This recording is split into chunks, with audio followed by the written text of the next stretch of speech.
Good morning everyone. तो आज के क्लास में हम लोग डिस्कस करेंगे areas of cold war becoming hot war. वो कौन कौन से एरियाज़ थे, वो कौन कौन से जगह था जहाँ पे कोल्ड वॉर जो है वो एक हॉट वॉर बन सकता था। हॉट वॉर मतलब एक्चुअल वॉर। मैंने तुम लोग को पहले ही बोला था कि कोल्ड वॉर जो है, कोल्ड वॉर एक्चुअल वॉर नहीं था। Cold war is a nerve war मैंने बोला था। कोल्ड वॉर को हम लोग एक माइंड गेम बोल सकते थे, ठीक है। लेकिन बहुत सारे एरियाज़ ऐसे हैं जहाँ पे कोल्ड वॉर जो है वो हॉट वॉर बन सकता था लेकिन बना नहीं है, ठीक है। तो उन एरियाज़ को आज हम डिस्कस करेंगे। There are mainly three areas where Cold War has become tensed, and everyone thought that both superpowers will have a full-scale war with each other. यहाँ पे एक चीज़ मिस्टेक है, ठीक कर लेना तुम लोग। ईच होगा यहाँ पे, EATH नहीं, EACH होगा, ठीक है। देर आर थ्री एरियाज़, तो टोटल थ्री एरियाज़ के बारे में बात करेंगे। Three areas, mainly three areas. बहुत ऐसे तो बहुत सारे एरियाज़ है, लेकिन तुम्हारे बुक पे तीन एरियाज़ के बारे में ही बात किया है जहाँ पे कोल्ड वॉर जो है वो बहुत ज़्यादा टेंस्ड हो गया था। मतलब कोल्ड वॉर को लेके पूरे वर्ल्ड में एक टेंशन बढ़ गया था। सब चिंता करने लग गए थे कि शायद, सब सोचने लग गए थे कि शायद कोल्ड वॉर जो है वो हॉट वॉर में तब्दील हो जाएगा, ठीक है। Both superpowers, everyone thought that both superpowers will have a full scale war. सबने ये सोचा था कि दोनों सुपर पावर जो है, यूएसए एंड यूएसएसआर, दोनों एक दूसरे के साथ एक बड़े फुल स्केल वॉर जो है उस पर जाएंगे, ठीक है। तो वो कौन कौन से एरियाज है? First one is Korean war, second one is Vietnam war, and third one is Cuban missile crisis, ठीक है। तो let us discuss this one by one. तो इसको हम लोग डिस्कस करते हैं एक के बाद एक। First one is Korean war. तो कोरियन वॉर कब हुआ था? कोरियन वॉर हुआ था 1950 को, ठीक है। तो क्या हुआ था देखो, after the second world war, after the world war two, मतलब second world war, after world war two, जब सेकेंड वर्ल्ड वॉर खत्म हुआ था 1945 को, Korea had been divided into Soviet supported communist North Korea and non communist USA supported South Korea. तो क्या हुआ था, सेकेंड वर्ल्ड वॉर के बाद कोरिया जो कंट्री है ना, कोरिया जो कंट्री है ये दो हिस्सों में बंटवारा हो गया था कोरिया कंट्री का, ठीक है। दो हिस्सों में उसको डिवाइड कर दिया गया था। एक था नॉर्थ कोरिया जिसको सपोर्ट करता था यूएसएसआर, और एक था साउथ कोरिया जिसको सपोर्ट करता था यूएसए, ठीक है। क्यों यूएसएसआर नॉर्थ कोरिया को सपोर्ट करता था? बिकॉज नॉर्थ कोरिया जो है वो एक कम्युनिस्ट, वहाँ पे कम्युनिस्ट लोग जो है वो ज़्यादा थे, इसलिए नॉर्थ कोरिया को यूएसएसआर ने सपोर्ट किया था। बिकॉज हमने लास्ट क्लास पे देखा था कि यूएसएसआर जो है वो कौन से आइडियोलॉजी में विश्वास करता था? यूएसएसआर विश्वास करता था कम्युनिज्म जो आइडियोलॉजी है उस पर। यूएसए ने सपोर्ट किया है साउथ कोरिया को क्योंकि यहाँ के कैपिटलिस्ट, यहाँ के लोग जो है वो कैपिटलिज्म को फॉलो करते थे, ठीक है। कैपिटलिज्म को फॉलो करते थे, और यूएसए जो है वो भी एक कैपिटलिस्ट कंट्री था। तो इसी वजह से यूएसए ने क्या किया है, साउथ कोरिया को सपोर्ट किया है। तो इसी वजह से यहाँ पे दिया है मैंने कि after the world war two खत्म होने के बाद कोरिया को दो हिस्सों में डिवाइडेड कर दिया गया था। पहला हिस्सा था सोवियत सपोर्टेड, सोवियत मतलब यूएसएसआर, यूएसएसआर को और एक नाम से जाना जाता है जो है Soviet union, SOVIET, Soviet union, ठीक है, याद रखना ये चीज़। तो Soviet supported communist North Korea, Soviet ने सपोर्ट किया था किसको? Communist North Korea. Communist North Korea मतलब नॉर्थ कोरिया जो है वो एक कम्युनिस्ट जो लोग हैं वहाँ पे सपोर्ट किया था सोवियत ने, मतलब यूएसएसआर ने। एंड नॉन कम्युनिस्ट, और एक है नॉन कम्युनिस्ट मतलब capitalist. Ultimately non communist USA supported South Korea. The Korean War was an important event in the Cold War because it was the first time that the two superpowers in the United States and the Soviet Union had fought a proxy war in a third country. देखो यहाँ पे हम लोगों को एक important चीज़ देखने को मिलेगा कि प्रॉक्सी वॉर क्या है। तो कोरियन वॉर जो है, कोरियन वॉर हमारे कोल्ड वॉर के लिए बहुत ही इम्पॉर्टेंट इसलिए है क्योंकि Korean war is the first event जहाँ पे एक सबसे पहले ऐसा घटना है कोरियन वॉर कि जहाँ पे दोनों सुपर पावर्स जो है Soviet union and USSR and USA दोनों जो सुपर पावर है वो आमने सामने आ गए थे और दोनों ने एक प्रॉक्सी वॉर फॉट किया था। एक प्रॉक्सी वॉर मतलब दोनों ने एक लड़ाई हुआ था, लेकिन वो लड़ाई एक्चुअल नहीं था, वो लड़ाई था एक प्रॉक्सी वॉर। प्रॉक्सी वॉर कहाँ पे हुआ था? एक थर्ड कंट्री पे। थर्ड कंट्री इसलिए बोला गया है क्योंकि ये प्रॉक्सी वॉर हुआ था कोरिया पे, ठीक है। ये यूएसएसआर पे भी नहीं हुआ था, यूएसए पे भी नहीं हुआ था, एक थर्ड कंट्री पे हुआ था जो था एक कोरिया, ठीक है। Although the Soviet Union and the United States did not directly go to war, they each supported a different side in the war. इसलिए इसको प्रॉक्सी वॉर बोला जाता है क्योंकि दोनों सुपर पावर जो है Soviet union and United states दोनों एक दूसरे के साथ डायरेक्ट वॉर पे नहीं गए थे। दोनों के बीच युद्ध जो है, वॉर जो है वो नहीं हुआ था। दोनों ने क्या किया था? इस वॉर पे एक एक साइड को सपोर्ट किया था। जैसे सोवियत यूनियन ने सपोर्ट किया था नॉर्थ कोरिया को और यूएसए ने सपोर्ट किया था साउथ कोरिया को, इसलिए इसको प्रॉक्सी वॉर बोला जाता है। उसके बाद क्या है? इन जून 1950 पे क्या हुआ था? With the support of China and Soviet union, China और सोवियत यूनियन का मतलब यूएसएसआर का सपोर्ट लेके north Korea launched an attack on south Korea. North Korea ने क्या किया था? साउथ कोरिया पे अटैक कर दिया था। North Korea launched an attack on the south Korea and the Korean war fought between south and North Korea, और इसी वजह से कोरियन वॉर हुआ था south Korea and North Korea के बीच, ठीक है। क्या हुआ था? तो यहाँ पे हम लोग को पता चल रहा है कि कोरियन वॉर जो है वो कब हुआ था? जून 1950 को स्टार्ट हुआ था। तो जून 1950 को क्या हुआ था? चाइना जो है, चाइना तब इंडिपेंडेंट हो गया था, 1949 को ही चाइना इंडिपेंडेंट हो गया था। तो चाइना जो है, चाइना और सोवियत यूनियन मतलब यूएसएसआर का मदद लेके नॉर्थ कोरिया ने क्या किया था? साउथ कोरिया के ऊपर अटैक कर दिया था, और इसी अटैक के बाद कोरियन वॉर स्टार्ट हुआ था साउथ कोरिया और नॉर्थ कोरिया के बीच। The war ended with little resolution. ये जो वॉर जो है वो ख़त्म हो गया था, बहुत ही जल्दी ख़त्म हो गया था, लेकिन इसका कोई भी जो होता है ना कि एंड नहीं है, ठीक है। एंड नहीं है मतलब कोई भी रिजोल्यूशन नहीं निकला है कि कैसे मतलब कोई एक साइड जीत गया, ऐसा कुछ भी नहीं था, ठीक है। अभी भी the countries are still divided today as and North Korea is still ruled by communist regime. अभी भी नॉर्थ कोरिया जो कंट्री है वो डिवाइडेड है दो हिस्सों में, north Korea and south Korea में।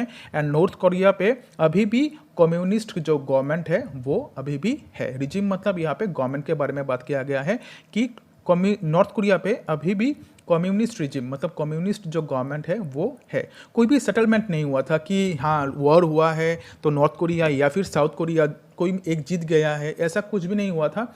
ये कॉन्फ्लिक्ट जो है ख़त्म हो गया था, मतलब एक रिजोल्यूशन निकला था जो कि अभी नॉर्थ कोरिया को या फिर कोरियन वॉर को ख़त्म करना है, ठीक है। नहीं तो बहुत प्रॉब्लम हो सकता था। लास्ट में जाके यूएसएसआर दोनों ने अपना सपोर्ट जो है वो उठा मतलब ख़त्म कर दिया था, सपोर्ट देना ख़त्म कर लिया था। तो इसी वजह से वॉर जो है वो ख़त्म हो गया था, लेकिन कोई भी रिजोल्यूशन नहीं निकला था, ठीक है। तो कोई भी जो कंक्लूजन है वॉर का वो नहीं निकला था। इसी वजह से नॉर्थ कोरिया जो है वो अभी भी डिवाइडेड है दो हिस्सों में, south Korea and North Korea पे डिवाइडेड है। एंड नॉर्थ कोरिया जो है यहाँ पे अभी भी कम्युनिस्ट रिजिम है। कम्युनिस्ट रिजिम मतलब कम्युनिस्ट गवर्नमेंट जो है वो है। तो नॉर्थ कोरिया के कोरियन वॉर के बारे में पता चल गया कि कोरियन वॉर को Korea after world war 2 Korea को दो हिस्सों में डिवाइड किया गया था, north Korea and south Korea.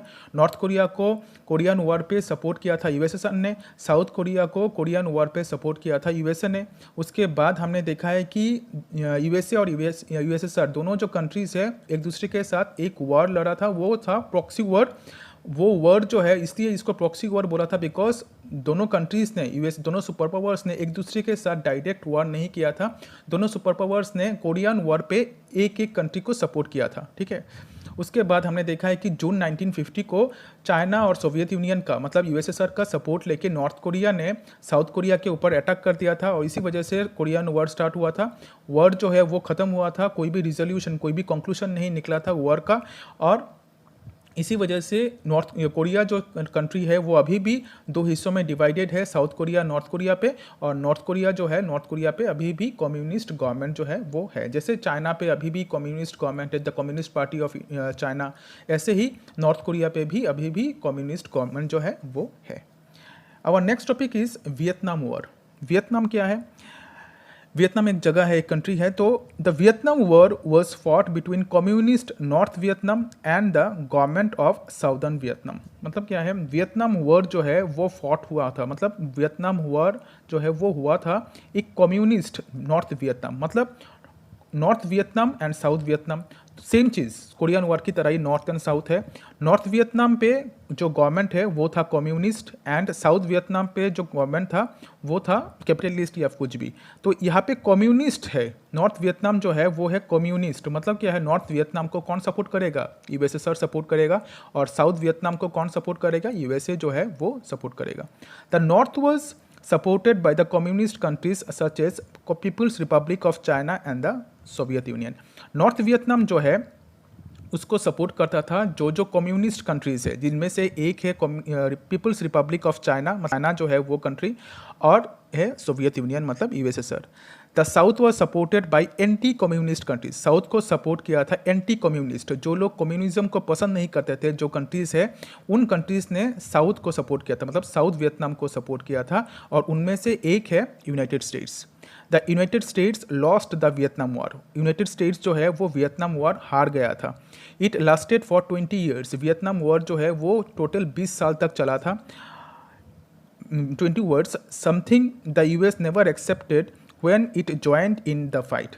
USA ने कभी ये सोचा नहीं था कि ये वॉर जो है वो यूएसए हार जाएगा, क्योंकि यूएसए ने वहाँ नॉर्थ को वियतनाम पे अपने बहुत सारे आर्मीज़ को भेजा था। बहुत सारे यूएस आर्मीज़ जो है वो वियतनाम वॉर पे मारे भी गए हैं, और इसी वजह से यूएसए जो है वो अपना जो नाम जो है वियतनाम वॉर से उसने खींच लिया था, और बोला था कि वियतनाम वॉर पे यूएसए और सपोर्ट नहीं करेगा।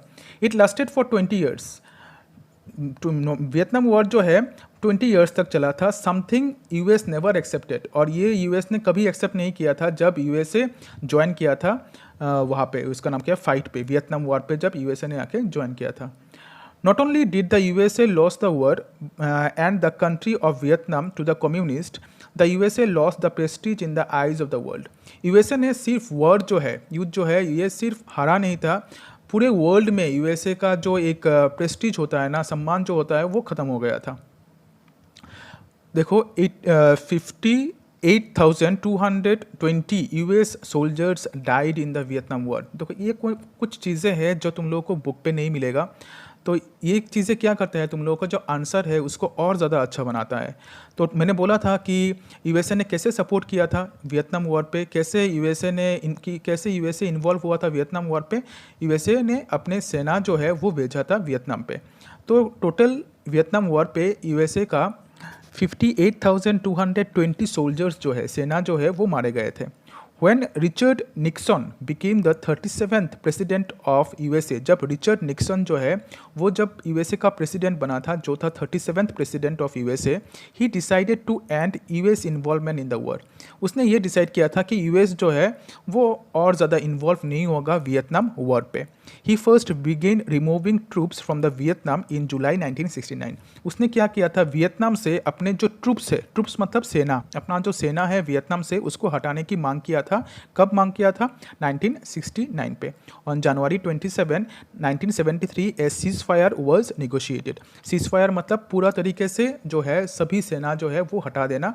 तो 27 जनवरी 1973 पे क्या हुआ था, एक सीज फायर हुआ था। यूएसए ने अपना पूरा सेना जो है वो वापस बुला लिया था, जितने भी सेना था सभी को वापस बुला लिया था।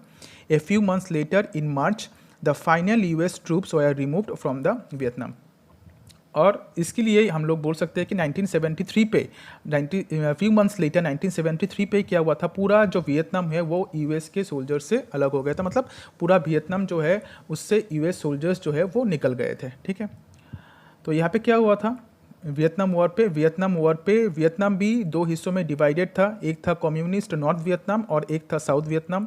नॉर्थ वियतनाम को सपोर्ट करता था। जो कम्युनिस्ट कंट्रीज़ है जैसे चाइना, सोवियत यूनियन मतलब यूएसएसआर, साउथ वियतनाम को सपोर्ट करता था। एंटी कम्युनिस्ट मतलब जिन जो कंट्रीज़ कम्युनिज्म को पसंद नहीं करते हैं उन कंट्रीज़ ने सपोर्ट किया था साउथ वियतनाम को। और यूनाइटेड स्टेट्स ने ये वॉर हार गया था क्योंकि ये बहुत साल तक चला था और इससे यूएसए को बहुत ज़्यादा लॉस हो रहा था। बहुत सारे सोल्जर्स, नियरली 58,220 सोल्जर्स जो है वो मारे गए थे वियतनाम पे। यूएस सोल्जर्स जो है वो मारे गए थे वियतनाम वॉर पे। इसी वजह से रिचर्ड निक्सन जो है, जो 37th प्रेसिडेंट ऑफ यूएसए थे, उन्होंने यूएसए का जो इन्वॉल्वमेंट है उसको हटा दिया था। उसके बाद इसका नाम क्या है, रिचर्ड निक्सन ने नेगोशिएशन किया है, मतलब वियतनाम के लोगों के साथ या फिर वियतनाम के जो लीडर्स हैं उनके साथ सीज फायर किया है, मतलब बातचीत किया है। बातचीत करने के बाद 1973 पे यूएसए के जितने भी ट्रूप्स मतलब जितने भी सेना थे वो सभी सेना को वापस यूएसए बुला लिया है, वियतनाम को पूरा खाली कर दिया था। तो ये हुआ हम लोगों का वियतनाम वॉर। अल्टीमेटली यहाँ पे तुम लोग को क्या जानना है कि वियतनाम वॉर जीता कौन? वियतनाम वॉर पे जो विजयी हुआ था वो था उसका नाम क्या है, कम्युनिस्ट नॉर्थ वियतनाम जो है वो विजयी हुआ था। वियतनाम जो है अभी भी एक कम्युनिस्ट कंट्री है, ठीक है। तो ये दोनों जो टॉपिक्स है, Korean war and Vietnam war, इन दोनों को हमने डिस्कस किया है फर्स्ट वीडियो पे। नेक्स्ट वीडियो पे हम लोग डिस्कस करेंगे in detail Cuban missile crisis, ठीक है। और उसी के साथ हम लोगों का आज का क्लास भी ख़त्म हो जाएगा। तो नेक्स्ट वीडियो पे मिलते हैं।